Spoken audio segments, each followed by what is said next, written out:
ಅವರನ್ನ ದೇವರು ಅದ್ಭುತವಾಗಿ ಆತನ ಹೇಗೆ ನಾವು ಗ್ರಹಿಸಲಾರದ ಮಹತ್ಕಾರ್ಯಗಳನ್ನ, ಊಹಿಸಲಾರದ ಅದ್ಭುತ ಕಾರ್ಯಗಳನ್ನ, ಅಪರಿಮಿತವಾದ ಅದ್ಭುತ ಕಾರ್ಯಗಳು ನಾವು ಕಾಣುವಂತೆ ದೇವರು ಮಾಡ್ತಾರೆ.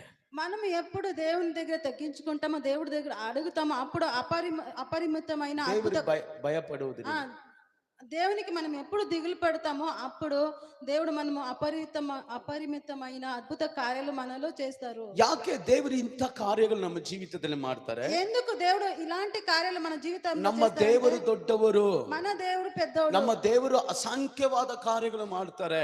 మన దేవుడు అద్భుతమైన ಈ అసంఖ్యమైన కార్యాలు ಲೋಕದಲ್ಲಿ చేస్తారు. ಎಷ್ಟೋ ಅದ್ಭುತಗಳು ನಡೀತದೆ. ఈ లోకంలో ఎన్నో అద్భుత కార్యాలు జరుగుతుంది. ಡಾಕ್ಟರ್ ಕೈಗಳಿಂದ, డాక్టర్ చేతిలో ಔಷಧಿಯಿಂದ, ఆ మెడిసిన్, ఇంకా ಮಂತ್ರವಾದಿಗಳಿಂದ, మంత్రవాదులు, ఇంకా ಅವು ಎಲ್ಲದಕ್ಕಿಂತಲೂ అవన్నిటికన్నా ಭಯಂಕರವಾದ ಕಾರ್ಯಗಳೇ భయంకరమైన కార్యం